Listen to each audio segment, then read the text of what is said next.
मेरा नाम सौम्या है। मेरी शादी एक ऐसे गांव में हुई थी जहां पर बाल विवाह हुआ करते थे, जबकि मेरा बाल विवाह नहीं हुआ था। लेकिन जिस इंसान के साथ मेरी शादी हुई थी वो इंसान एक दरिंदा था, जिसकी दरिंदगी का मैं शिकार हुई थी। अभी अभी तो मेरी आंख लगी थी कि अचानक मुझे चीखने की आवाज आने लगी। ये आवाज मेरी बहू की थी, जिसकी उम्र सिर्फ 13 साल होने वाली थी। उसकी शादी मेरे 14 साल के बेटे के साथ हुई थी। मैं चाहती तो नहीं थी कि वो लड़की इस घर की बहू बनकर मेरे घर आए, लेकिन मेरे पति ने शर्मिंदगी की सारी हदें पार कर दी थी। मैं चाहकर भी उसकी मदद नहीं कर सकती थी, क्योंकि मैं बीमार थी और अपने कमरे में पड़ी रहती थी। मगर मेरी बहू की चीखें तेज होती जा रही थी। मैं समझ गई थी कि उसके साथ क्या हो रहा है। उसकी चीखों से मेरी आंख खुल गई। वो माँ जी कहती हुई चिल्ला रही थी। मैंने उसे आवाज देकर कहा कि रुको बेटा, मैं अभी आती हूँ, तुम परेशान मत हो, मैं तुम्हें आकर बचा लूंगी।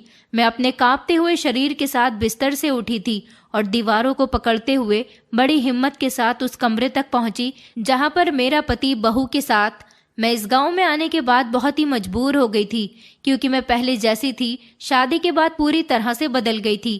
कहते हैं ना कि लड़की को जब अच्छा पति मिल जाता है तो लड़की के रूप में निखार आ जाता है, और अगर लड़की को गलत पति मिल जाता है तो उसकी खूबसूरती में भी दाग लगने लगते हैं। मेरी शादी झांसी के एक छोटे से गांव में हुई थी। मेरा पति बहुत अमीर इंसान था।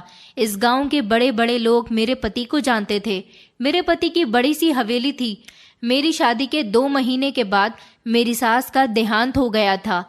जिस समय यह हादसा हुआ था उस समय मेरे बेटे की उम्र 13 साल थी और मेरे पास एक 10 साल की बेटी थी। मैं अपने दोनों बच्चों से बहुत प्यार करती थी, लेकिन जिस दिन से मैं बीमार हुई थी उसी दिन से अपने बच्चों की परवरिश में ढंग से नहीं कर सकी थी। अपनी बीमारी की वजह से मैं ज्यादातर अपने कमरे में बिस्तर पर ही पड़ी रहती थी। मुझे सांस की बीमारी हो गई थी। मैं दिन ब दिन कमजोर होती जा रही थी। मेरे पति का ज्यादातर बड़े बड़े लोगों में उठना बैठना होता था। घर में 2 नौकरानियां लगी हुई थी। नौकरानियां ही उसके सारे काम करती थीं। मेरे बच्चे जब सुबह को स्कूल जाते थे तब मेरे पास मेरा आशीर्वाद लेने के लिए जरूर आते थे। मुझे अपने बच्चों को देख देख कर बहुत अफसोस होता था। मेरे बच्चों की अभी उम्र ही क्या थी कि उन्हें अपनी माँ का प्यार ढंग से नहीं मिल पा रहा था। उस दिन भी मेरे दोनों बच्चे स्कूल जा रहे थे। जब वो दोनों मेरे पास आशीर्वाद लेने के लिए आए तो मैंने उन दोनों का हाथ पकड़कर उन्हें अपने करीब कर लिया और उन्हें ध्यान से देखने लगी। मैंने कहा, राहुल, दीपा, बच्चों तुम दोनों कितने कमजोर होते जा रहे हो। तभी मेरा पति आ गया और कहने लगा कि बच्चों का सही से ख्याल तो उनकी माँ ही रखती है, लेकिन तुम तो इस काबिल ही नहीं हो कि तुम अपना भी ख्याल रख सको। अपने पति की बात सुनकर मैं शर्मिंदा हो गई थी, क्योंकि वो हमेशा मुझे बीमारी के ताने देकर मुझे शर्मिंदा ही कर दिया करते थे। मैं अपने पति से ज्यादा बात नहीं करती थी, क्योंकि उन्हें अपने आप पर बहुत घमंड था। वो मुझसे उम्र में पूरे 10 साल बड़े थे, लेकिन अभी भी अपने पैसे और रुतबे पर वो बहुत घमंड किया करते थे। मेरे पति ने मुझसे कहा कि तुम्हारा शरीर तो बीमारी के साथ साथ बेकार हो गया, इस तरह बच्चों की परवरिश नहीं होती। मैंने कहा, मैं हूं तो ही अभागन, इस तरह बीमार रहने से तो अच्छा है कि मैं मर जाऊं। मेरे दोनों ही बच्चे मेरी शक्ल को बड़ी ध्यान से देख रहे थे, क्योंकि मेरी आंखों में आंसू आ चुके थे। मेरे पति कहने लगे कि आंसू बहाना बंद करो, राहुल का ख्याल रखने के लिए हमें उसकी शादी करनी होगी, क्योंकि उसकी शादी का समय हो गया। राहुल की शादी हो जाएगी तो उसका ख्याल रखने के लिए उसकी पत्नी आ जाएगी, और राहुल की पत्नी दीपा का भी ख्याल रखा करेगी। वैसे भी दीपा की शादी में अभी 2 साल हैं। मैंने कहा, राहुल की अभी शादी करनी जरूरी है क्या? मेरा पति कहने लगा कि तुम भूल गई हो इस गांव के रिवाज को। हमारे गांव में लड़की की शादी 12 साल की उम्र में और लड़के की शादी 13 साल की उम्र में कर दी जाती है, और फिर अगर तुम सही सलामत होती तो मैं बच्चों की परवरिश में कोई कॉम्प्रोमाइज भी कर लेता। मगर अब मुझे हमेशा अपने बच्चों की फिक्र लगी रहती है। तुम्हारे रहते मैं तो दूसरी शादी नहीं कर सकता, क्योंकि जब तक तुम मर नहीं जाती तब तक मेरी दूसरी शादी इम्पॉसिबल है। तुम रो रो कर सारे गांव में ढिंडोरा पीट दोगी कि मैंने शादी कर ली है। मैं अगर दूसरी शादी कर लूं तो वो औरत मेरे बच्चों का बहुत ख्याल रखेगी, लेकिन तुम हो कि कभी मेरी बात ही नहीं सुनती हो। इसलिए मेरी शादी तो तभी संभव हो सकती है जब तुम इस दुनिया में न रहो।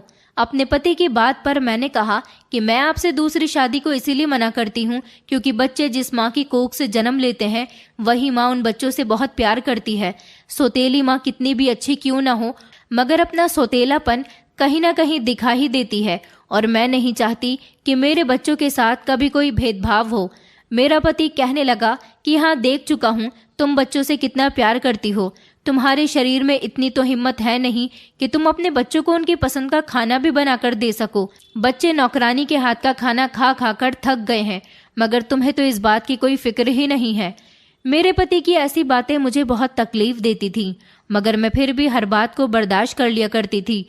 मेरे पति ने जबरदस्ती मेरे बेटे का बाल विवाह करने की तैयारी कर ली थी, क्योंकि इस गांव में ऐसा ही होता था।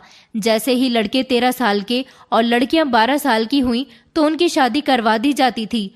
मेरे पति ने भी मेरे बेटे की शादी करने का फैसला कर लिया था, इसलिए वो मेरे बेटे के लिए लड़कियां तलाश कर रहे थे। मुझे ये सब कुछ बहुत अजीब लगता था कि ये गांव के लोग बाल विवाह करने पर बच्चों से उनका बचपन छीन रहे हैं। मैं आज उस समय में खो गई थी जब मेरा भी बाल विवाह हुआ था, जब मैं शहर में रहा करती थी अपनी माँ के साथ। मेरी माँ लोगों के घरों में काम किया करती थी। मेरी माँ के मामा इसी गांव में रहते थे। मेरी माँ मुझे मामा जी से मिलने के लिए इस गांव में लेकर आई थी। तभी इस गांव में आते हुए मुझे इस गांव की चौधरायन ने देख लिया था। मेरे ससुर गांव के चौधरी थे, इसलिए उनकी पत्नी को चौधरायन कहा जाता था। मेरे ससुर के मरने के बाद मेरी सासी उनकी जगह हवेली को संभाल रही थी। जब उन्होंने मुझे मेरे मामा जी के घर जाते हुए देख लिया तो वो फौरन ही गांव के कुछ लोगों को लेकर मेरा रिश्ता अपने बेटे के लिए लेने के लिए आ गई थी। उन्होंने जब अपने बेटे के रिश्ते की बात की, उस समय मेरी उम्र 12 साल थी और मेरे पति की उम्र 18 साल थी। मेरे पति का 13 साल की ही उम्र में बाल विवाह हो चुका था। शादी के 3 साल बाद मेरे पति की पत्नी मर गई थी, इसलिए अब चौधराइन अपने बेटे के लिए रिश्ता देख रही थी। जब उन्होंने मुझे देखा तो मैं उन्हें बहुत पसंद आई थी। उन्होंने मेरी माँ से रिश्ते की बात की। मेरी माँ तो अचानक ये सब कुछ देखकर घबरा गई थी। उनको तो समझ में भी नहीं आ रहा था कि उनकी 12 साल की बेटी का भी रिश्ता आ सकता है, क्योंकि शहर में तो बाल विवाह होता ही नहीं है। इसलिए मेरी माँ ने इस रिश्ते से साफ इनकार कर दिया था। मैं स्कूल जाया करती थी और उस समय 4th क्लास में थी। चौधराइन बार बार मेरी माँ से कह रही थी कि तुम्हारी बेटी हमारे यहाँ बहुत खुश रहेगी, हमें सोच समझकर जवाब देना, तुम्हारी बेटी को ऐसा रिश्ता शहर में भी नहीं मिलेगा। मेरी माँ कहने लगी, लेकिन अभी मेरी बेटी की शादी की उम्र नहीं है, अभी उसे पढ़ाई करनी है, अभी तो वो बालिग भी नहीं है। चौधराइन ने कहा कि एक न एक दिन तो बेटी बालिग होगी ही ना, एक न एक दिन तो बेटी की शादी भी करनी ही होगी तुम्हें, तो फिर अभी क्यों नहीं? हमारे गांव में तो बाल विवाह ही किया जाता है। उन्होंने मेरे मामा जी से कहा, अगर चंद्रदास तुम्हारी बहन अपनी बेटी मेरे बेटे के साथ ब्याह देती है तो मैं तुम्हें मालामाल कर दूंगी। चौधराइन तो ये सब कुछ कहकर वहां से चली गई थी, मगर मामा और मामी जी मेरी माँ के पीछे पड़ गए थे। उन्होंने कहा था कि दीदी, तुम बहुत भाग्यशाली हो जो तुम्हारी बेटी का रिश्ता चौधराइन के बेटे के लिए आया है। तुम नहीं जानती कि चौधराइन का इकलौता बेटा है। चौधरी तो मर चुके हैं, मरने के बाद सब कुछ चौधराइन के बेटे का ही होगा। अगर तुम अपनी बेटी की शादी उनके बेटे के साथ करवा दोगी तो तुम्हारी बेटी उस घर में राज करेगी। मेरे मामा जी मेरी माँ के दिमाग में लालच डाल रहे थे, मगर ना जाने क्यों मेरी माँ का दिल ये मानने के लिए तैयार ही नहीं था। लेकिन फिर मामा जी ने मेरी माँ को बहुत ही लालच दिया और वो जबरदस्ती मेरी माँ को चौधराइन की हवेली दिखाने के लिए ले गए थे। मेरी माँ ने जब हवेली देखी और वहां पर काम करते हुए नौकरों को देखा, बड़ी बड़ी गाड़ियां देखी, तो मेरी माँ का दिल पिघल गया था। और फिर उन्होंने भी यही सोचा कि मैं एक मामूली सी औरत जो लोगों के घरों में झाड़ू बर्तन करके अपना और अपनी बेटी का पेट पालती हूँ, अगर मेरी बेटी की शादी से पहले ही मुझे कुछ हो गया तो मेरी बेटी का क्या होगा? शायद उसको ऐसा रिश्ता कभी नहीं मिलेगा। इसलिए मेरी माँ चौधराइन के बेटे के साथ मेरी शादी करने को तैयार हो गई थी और इस तरह मेरा बचपन मुझसे छीन लिया गया था। जब मेरी उम्र 20 साल हुई तब से मैं बीमार रहने लगी थी। मुझे सांस की बीमारी होने की वजह से मेरा पति मेरे करीब तक नहीं आता था। उसकी उम्र काफ़ी हो गई थी, इसलिए उसकी नीयत भी दूसरी औरतों पर बहुत खराब होती थी। मेरी सोच तो हमेशा यही होती थी कि इस गांव में बाल विवाह के नाम पर जिस तरह मेरी जिंदगी या बाकी औरतों की जिंदगी खराब की गई है, इस तरह आगे किसी और की ना हो। लेकिन इस गांव में बाल विवाह रुकने का नाम ही नहीं ले रहा था। यहाँ तक कि मेरा पति भी मेरे बेटे का बाल विवाह करवाना चाहता था और उसने मेरे बेटे के लिए लड़की भी तलाश कर ली थी। हमारे गाँव में गरीब किसान रहा करता था। मुझे पता चला था कि मेरे पति ने मेरे बेटे के लिए उसकी बेटी का हाथ मांग लिया है। वो 12 साल की बच्ची थी। मेरा पति उस किसान को कई बार कर्ज दे चुका था, लेकिन इस बार उस पर कर्ज ज्यादा ही हो गया था, जिसको वो चुकता नहीं कर पा रहा था। मेरे पति ने उसकी बेटी देखी हुई थी जो बहुत खूबसूरत थी। मेरे पति ने तभी से ही फैसला कर लिया था कि वो इस लड़की को अपने घर की बहू बनाएगा। मेरा पति उस किसान के घर जाकर उसकी बेटी का रिश्ता लेने पहुंच गया था। किसान मेरे पति की आदत को अच्छी तरह से जानता था और वो अपनी इकलौती बेटी से बहुत प्यार करता था। इसीलिए वो अपनी बेटी की शादी हमारे घर में नहीं करना चाहता था, लेकिन मेरे पति ने उसे ब्लैकमेल करना शुरू कर दिया। मेरा पति कहने लगा कि तुम बहुत भाग्यशाली हो जो मैं तुम्हारे घर खुद चलकर तुम्हारी बेटी का हाथ मांगने के लिए आया हूँ, वरना गांव के बहुत सारे लोग ऐसा चाहते हैं जो अपनी बेटियों की शादी मेरे बेटे के साथ करवाना चाहते हैं। अगर तुम चाहो तो अपनी बेटे की शादी मेरे बेटे के साथ करवा सकते हो, और अगर शादी नहीं करवाना चाहते हो तो मुझे मेरा पैसा वापस चाहिए, और वो भी पूरे ब्याज के साथ। किसान मेरे पति की बात सुनकर चौंक गया था। अब वो बेचारा मजबूर हो गया था, इसलिए उसके पास अपनी बेटी की शादी करने के अलावा कोई दूसरा चारा नहीं था। किसान इस रिश्ते के लिए तैयार हो गया था क्योंकि वो गरीब था और ये बात जानता था कि अगर उसने मेरे पति की बात नहीं मानी तो मेरा पति उससे पैसे किसी भी हद तक ले सकता है। इस तरह मेरे पति ने मेरे बेटे राहुल और उस 12 साल की बच्ची की शादी करवा दी थी। ऐसा भी मेरे पति ने मेरी मर्जी के खिलाफ किया था। मुझे तो पता भी नहीं चला कि मेरे पति ने उन दोनों की शादी किस समय कर दी। मैं अपने कमरे में बैठी हुई आराम कर रही थी जब अचानक वो दोनों दुल्हा दुल्हन बने मेरे कमरे में आए। साथ साथ मेरा पति भी आया था। मेरे पति ने कहा कि चलो बच्चों, माँ जी का आशीर्वाद ले लो। उन दोनों बच्चों ने मेरा आशीर्वाद लिया। मैं समझ चुकी थी कि इन दोनों की शादी हो चुकी है। मैंने अपने पति से कहा कि तुमने मेरी इजाजत के बिना इन दोनों की शादी क्यों करवा दी। मेरा पति कहने लगा कि मुझे अब किसी भी काम को करने के लिए तुम्हारी इजाजत की जरूरत नहीं है। गांव के रिवाजों के मुताबिक हमारे बेटे की शादी होनी बहुत जरूरी थी। ये मासूम सी बच्ची जिसकी अभी खेलने कूदने की उम्र थी, इसे शादी के बंधन में बांध दिया गया था। मैं बाकी किसी को तो नहीं रोक सकती थी, मगर अपने घर में मैं ऐसा कुछ भी नहीं होने देना चाहती थी। मैं चाहती थी कि मेरे बच्चे पढ़े लिखे, जवान हों, किसी काबिल बने, तभी मैं उनकी शादी करूंगी। मगर मेरा पति मेरे बच्चों के साथ भी बाल विवाह जैसे अपराध को अंजाम दे चुका था। दोनों बच्चों ने मेरा आशीर्वाद लिया। अब जो भी था, जैसा भी था, ये बच्ची मेरे घर की बहू बन गई थी।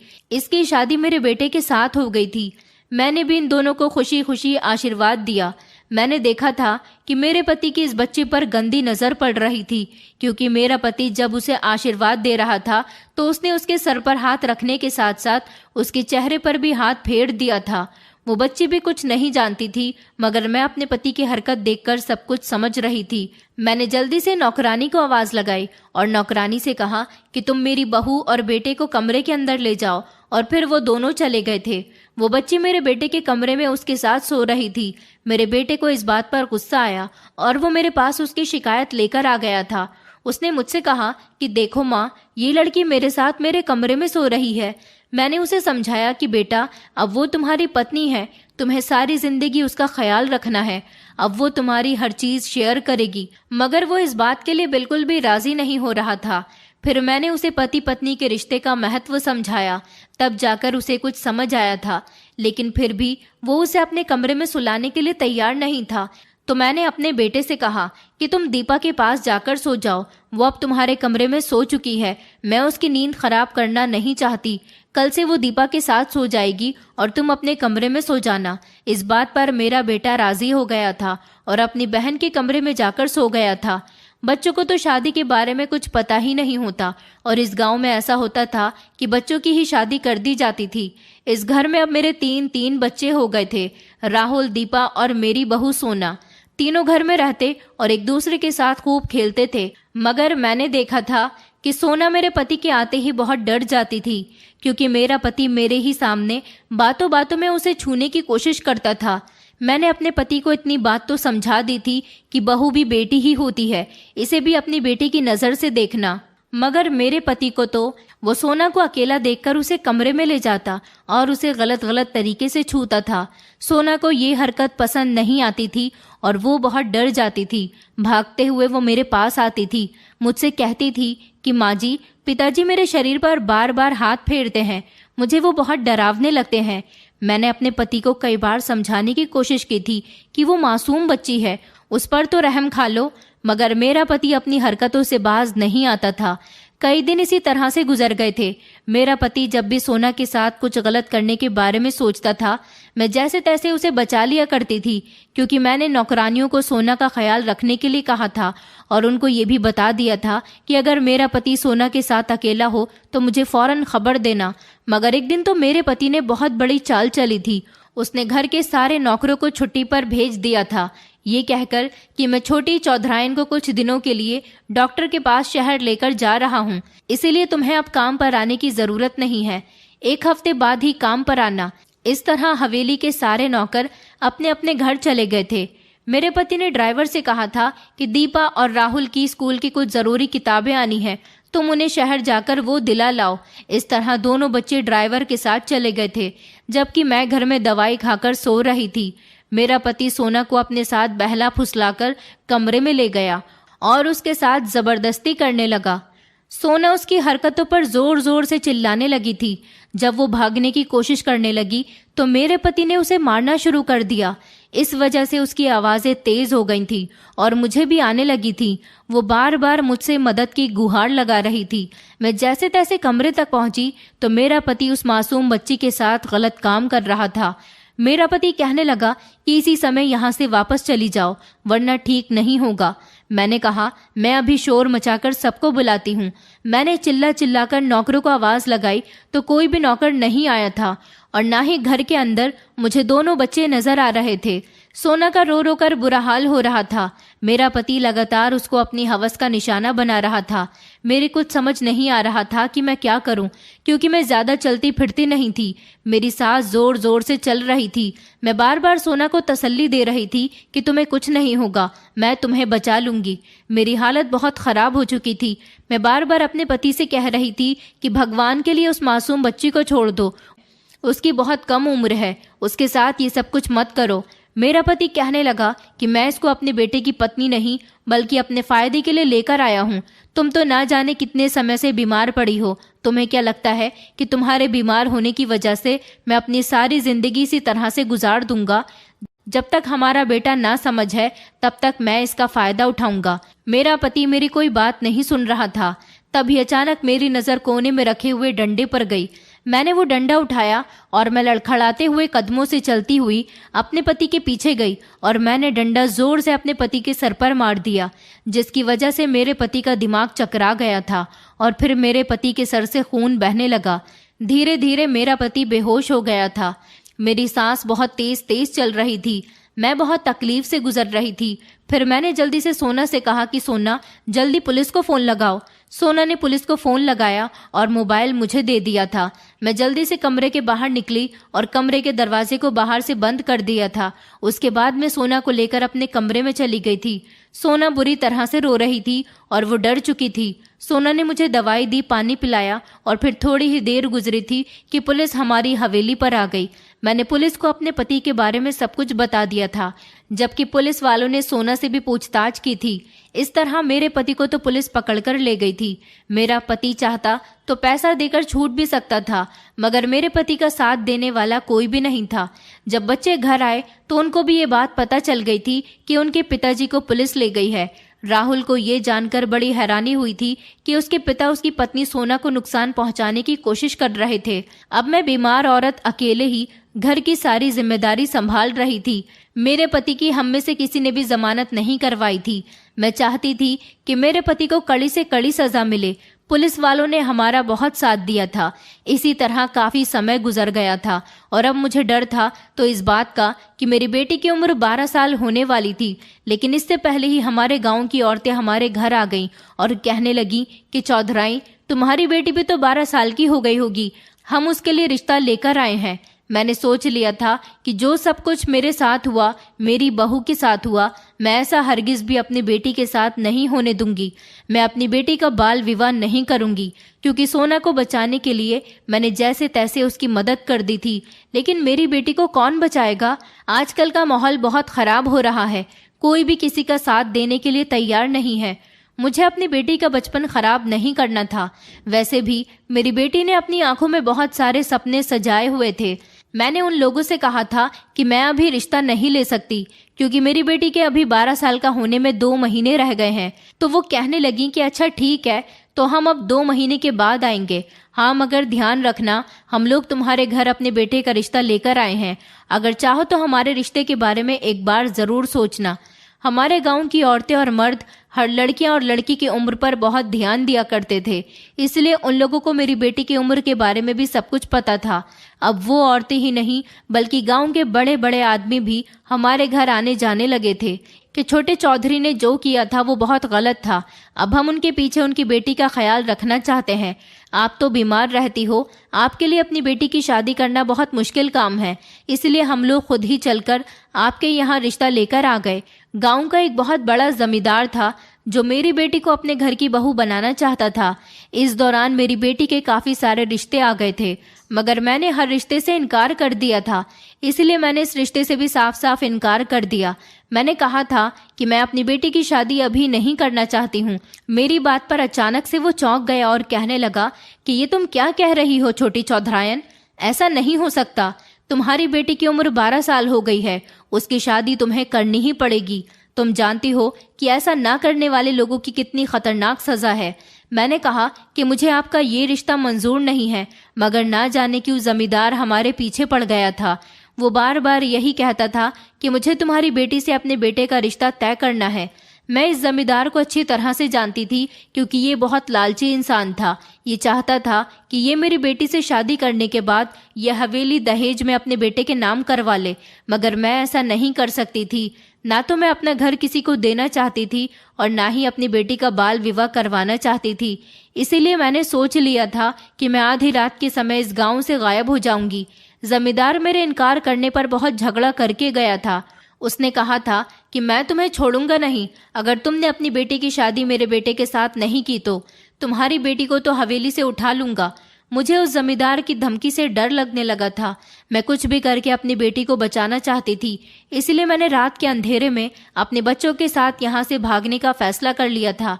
मेरे लिए ये काम बहुत मुश्किल था, क्योंकि मैं बीमार रहती थी, लेकिन मुझे कुछ भी करके अपनी बेटी को इस दलदल में धंसने से बचाना था।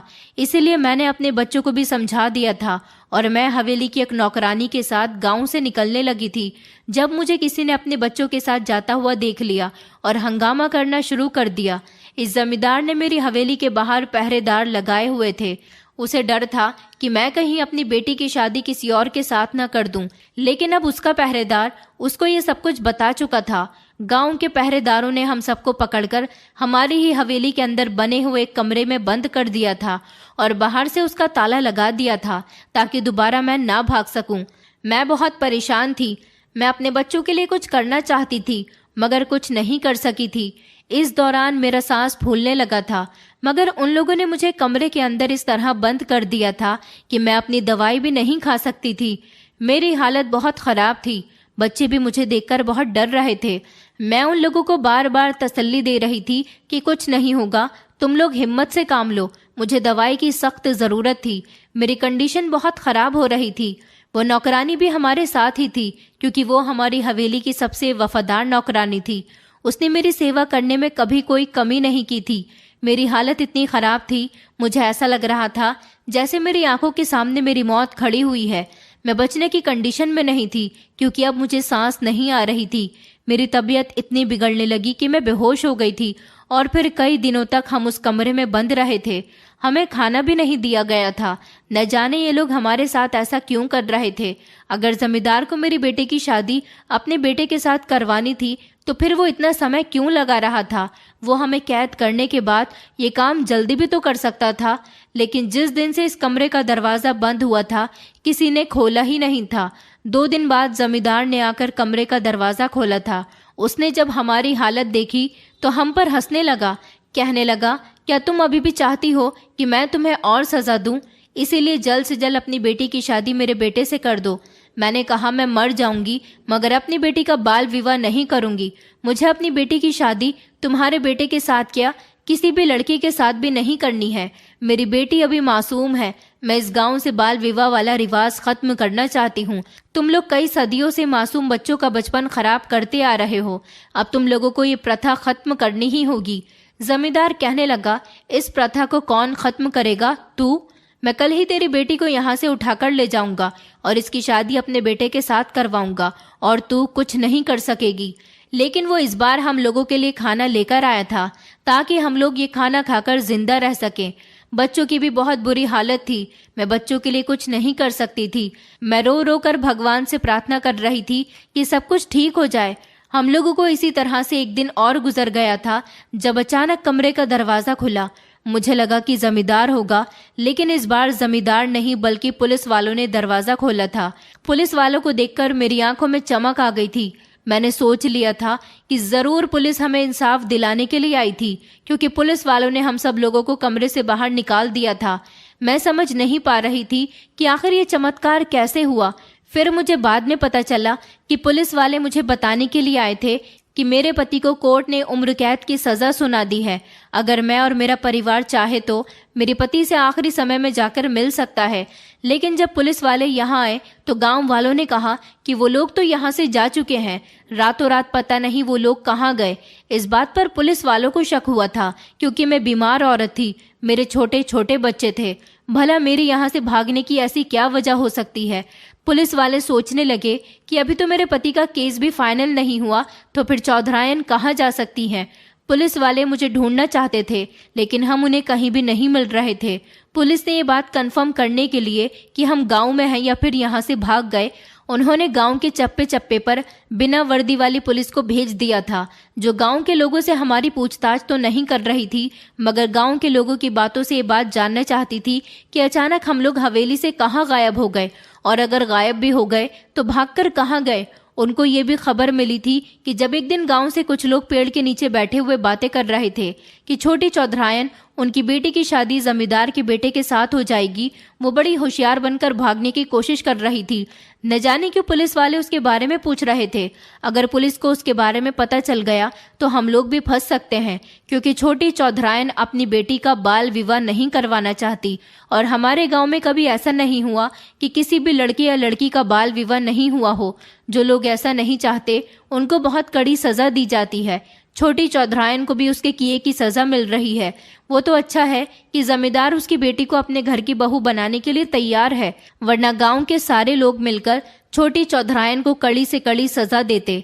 इसी तरह बाकी के लोग भी कोई न कोई बातें करके उन्हें हमारे कैद में होने का इशारा दे रहे थे। पुलिस वालों को पूरा पूरा शक जमींदार पर था। जमींदार ये बात गांव में लीक कर चुका था कि उसके बेटे की शादी छोटी चौधरायन की बेटी के साथ हो रही है। गांव वाले जानते थे कि छोटी चौधरायन मैं हूं।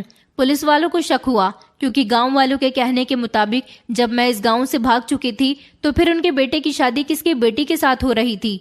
जमींदार ने तो शादी का पूरा बंदोबस्त कर लिया था, लेकिन जब इतने सारे इशारे पुलिस को मिले तो पुलिस ने जमींदार को पकड़ लिया था और जमींदार से पूछताछ करने की कोशिश की थी, मगर जमींदार कुछ भी बताने के लिए तैयार नहीं था। जब जमींदार को मार मारी गई तो जमींदार ने सब कुछ उगल दिया था। उसने कहा था कि मैंने उन सब लोगों को हवेली के अंदर बंद करके रखा हुआ है, क्योंकि वो पूरा परिवार भागने की कोशिश कर रहा था। जमींदार और गांव के लोग पुलिस वालों को बेवकूफ बना रहे थे, इसलिए पुलिस वालों ने जमींदार को इस बात पर अरेस्ट कर लिया कि वो कितने दिनों से पुलिस को गुमराह कर रहा था। पुलिस ने हमें बचा लिया था। मेरी हालत देखकर पुलिस वाले भी घबरा गए थे, इसलिए उन्होंने पहले मुझे अस्पताल में भर्ती करवाया। उसके बाद हम सब लोगों का बयान लिया। मैंने सबको बता दिया था कि मैं अपनी बेटी का बाल विवाह नहीं करवाऊंगी। मुझे इस गांव से इस प्रथा को खत्म करना है। मेरे गांव में मैंने पुलिस वालों से प्रथा को खत्म करने की मदद मांगी थी। पुलिस ने मुझे पूरा पूरा सपोर्ट किया था और गांव से प्रथा को खत्म करने का वादा किया था, क्योंकि बाल विवाह करवाना कानूनन अपराध है। पुलिस ने गांव के अंदर कुछ ऐसे कानून लागू कर दिए थे कि अगर कोई भी अपने बच्चों का बाल विवाह करवाता तो उसे कड़ी से कड़ी सजा होनी थी। पहले तो काफी समय तक गांव के लोग मेरे और मेरे परिवार के दुश्मन बने रहे थे, लेकिन फिर धीरे धीरे वक्त के साथ साथ सब कुछ ठीक होता चला गया। मैं तो चाहती थी कि इस गांव में अगर बदलाव नहीं आया तो मैं अपने परिवार को लेकर शहर चली जाऊंगी, लेकिन पुलिस के साथ की वजह से गांव की इस प्रथा को बदलना मुमकिन रहा था। कानून के डर की वजह से लोगों ने अपने बच्चों के बाल विवाह करवाने बंद कर दिए थे। हर पुलिस प्रशासन गलत नहीं होता, कुछ पुलिस वाले ईमानदार भी होते हैं। मेरा सामना कुछ ऐसे ही ईमानदार पुलिस वालों से हुआ था जिन्होंने मेरे पति को भी सजा दिलवाई और इस गांव से प्रथा को भी खत्म करवा दिया, जबकि हम लोगों को भी बचा लिया था। गांव के जमींदार को तो अरेस्ट कर लिया गया था क्योंकि वो जबरदस्ती अपने बेटे की शादी मेरी बेटी के साथ सिर्फ हवेली हड़पने के लिए करवाना चाहता था, और कुछ दिनों तक उसने मुझे और मेरे मासूम बच्चों को कैद करके रखा हुआ था।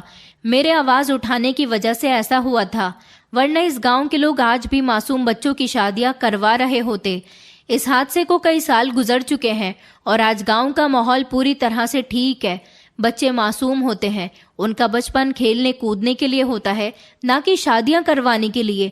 बच्चों को पढ़ाएं लिखाएं, उनके सारे शौक पूरे करें, उनका बचपन यादगार बनाएं, ना कि उन्हें शादी के बंधन में बांधकर बचपन से ही उनको जिम्मेदारियां निभाने का सबक सिखाया जाए।